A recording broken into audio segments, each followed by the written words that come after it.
meron. Pero Ay, oo nagulat nga. ka. Ayan! Oh, sabi ko Naku, sa'yo, naku. meron eh.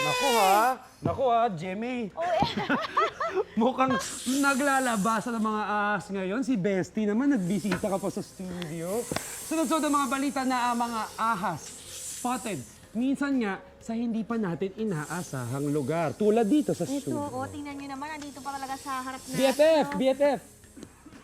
Nako, eto nga. Oh, gaya nga nito, spotted ang ahas sa dingding kung saan nasa loob mismo ng wallpaper at doon gumagapang. Paano nakapasok yun doon? Oo nga eh. Ibig sabihin may space yung wallpaper, no? Ito minsan namataan din daw nila sa kisame. Ay, naku. Naku, Scary. alam mo, ang solusyon, huwag ka na magkisame. Huwag ka naman. Heto ang mas ikagugulat mo, partner. May mga insidente rin na nasa banyo naman daw. Sumusumpot na rin itong mga to. Oh no! Naku, sabi sa inyo, Uy, huwag na kayo magbanyo. nakakatakot ah. Ayan na nga, oh. Paano? Ay, hindi kasi sa mga pipes yun Uy, eh. ano ba? Doon pumapasok. Ahas pala yan. Okay, okay. Kala ko kung ano No, yung no, no, nakita no. ko. Morning show. Oo, nako. Bakit nga kaya sila naglalabasan ngayon at ano ang dapat gawin natin kung sakaling makakita tayo ng ahas sa bahay natin, no? I-friend mo. Oo, kaya ito para mark save tayo. Alamin natin yan kay Anjo Pertiera. Anjo Perts, kamusta? Yung ahas na hawak Kamusta mo. yung ahas? Hello sa inyo sa studio, Kaloy, Shaira, mga kapuso, magandang umaga po sa inyo ngayon. Andito po ako sa isang rescue center dito sa Valenzuela City kung saan dinadala nga po ang iba't ibang klase ng mga rescued animals. Meron ditong peacocks, mga manok, pagong at marami pang iba. At ngayong umaga, usapang ahas muna tayo bilang ang dami nga pong naglalabasan na ahas at marami pong rason kung bakit sila naglalabasan. Meron pong tatlong main reasons. Unang-una po dyan ay ang climate change. Pangalawa po, naghahanap po sila ng bagong lugar para may mahanap silang bagong pagkain o mga praise. At pangatlo ay mating season po nila ngayon. At ang mating season nila ay January to April. At ngayong umaga, mga kapuso, para turuan tayo ng practical ways kung paano nga ba ang gagawin at mga tamang kilos kapag nakita tayo ng asa sa ating mga bahay at kung saan man. Makasama po natin ngayong umaga si Doc Basil Season, ang head ng veterinary office dito sa Valenzuela City. Doc Basil, good morning. Doc, good morning po. Magandang Yes, sir. umaga po sa Morning, inyo. sir. Ito po, nakita po natin kanina, Doc, no, na lumalabas nga itong mga ahas na ganito kalaki sa dingding o minsan sa mismong wallpaper na po ng bahay. Ano pong unang dapat natin gawin pag nakita tayo ng ahas? Una po, dapat kalmado lang tayo. Tapos assess yung situation. Tapos kung sakali pong agresibo siya o hindi, yun kailangan i-assess. Tapos dahan-dahan pong umatras. Kasi kung bigla tayo atras, baka mag-strike siya. Ganun. Tapos kapag po nakaalis na tayo, labas ng, kung nasa room, labas po ng mga tao at saka yung pets. Tapos secure lang po yung area, tapos tawag po sa animal control para makuha. Doc, ano po ang mga pwedeng alternative na gamit sa bahay na pwedeng panghuli sa mga ahas na makikita natin? Kung wala pong choice, Pwede po bang pa-demo sa amin, Doc? Para yes po. tips para sa mga puso natin. Loy, Ito na. kung sakali pong pwede po nating... Ayun po, sige po. release. Para Land, makita okay na. natin. Kung sakali po na meron nakita, una kailangan i-secure yung head para wag siya mag-strike. Gamitin po yung map kung ano mang bagay na Sige po. pwedeng Pang-pressure dun sa bandang ulo niya. sa ulo unahin po. Also ka konti. Sige po.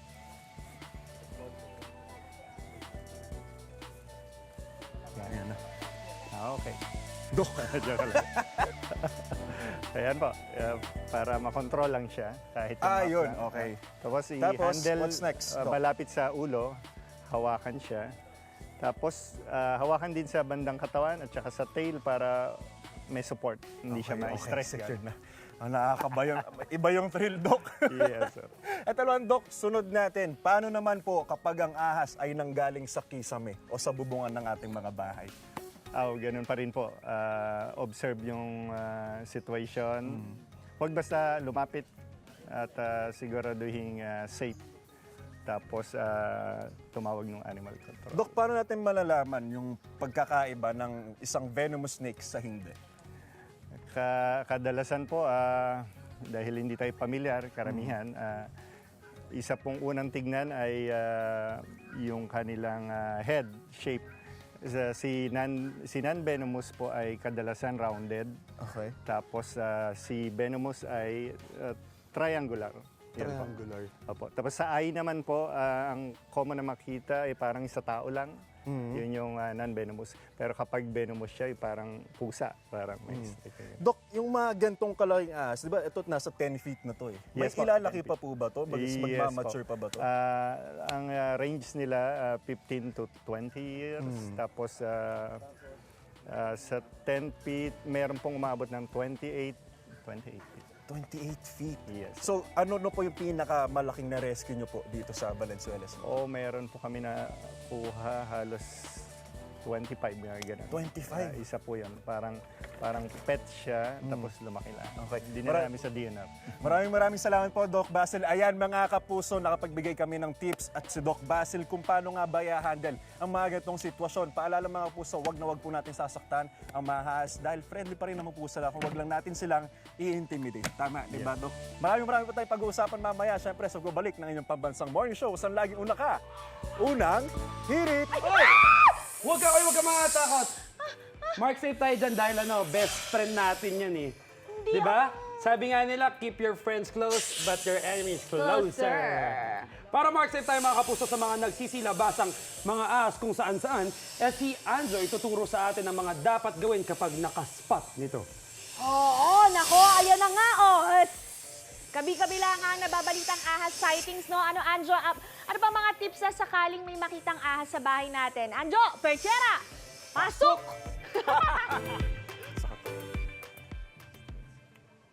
Magandang umaga sa studio, Kaloy, Shaira at lahat po sa inyo dyan. Nagbabalik po tayo dito sa Valenzuela City at kasama pa rin po natin si Doc Basil para humingi ng tips kung ano nga bang dapat gawin kapag nakita tayo ng ahas sa ating mga bahay tulad itong sobrang laking hawak ko na 10 feet.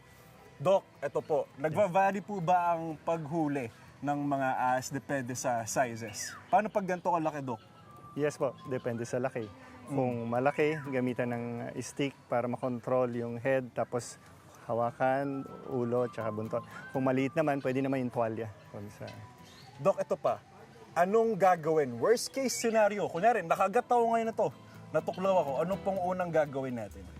Okay po, kung python yan, nag-grip siya, wag haltakin basta, i-forward tapos alisin ng maayos. Tapos kung mga ibang snake naman, pag bite, maalis agad, i-wash maigi yung wound ng soap and water, tapos po dry, disinfect, tungo po sa animal bite treatment center para sa proper na panggamot, no, Doc? Yes. Doc, ito naman po, saan naman po natin pwede surrender? Kunyari, nakahuli tayo ng ahas, sino pong unang tatawagan natin at lalapitan natin? Okay po, ang animal control pwede pong kontakin kapag may nahuling ahas o kailangang hulihin. Ito po idadali ng animal control sa City Pound tapos i-turn over sa DNR. Iba yung pakiramdam, Doc, pag may hawak ang ahas eh. Yes sir, iba Sa hindi nakakatakot, Malamig. hindi rin masaya. Yung parang gitna lang. So, ganun po yung nararamdaman ko ngayon, mga kapuso. Maraming salamat po, Doc Basil, Yes, sa sir. tips. Thank you. Sobrang dami matutunan, syempre, mga kapuso natin. Panigurado, maraming natutunan. Kaya mga kapuso, sobrang dami nyo pwedeng matutunan at maaral dito sa Unang Hirit. Abangan nyo po ang mga sunod na adventures. Syempre, dito lang sa inyo pambansang morning show. Saan laging una ka? Unang Hirit!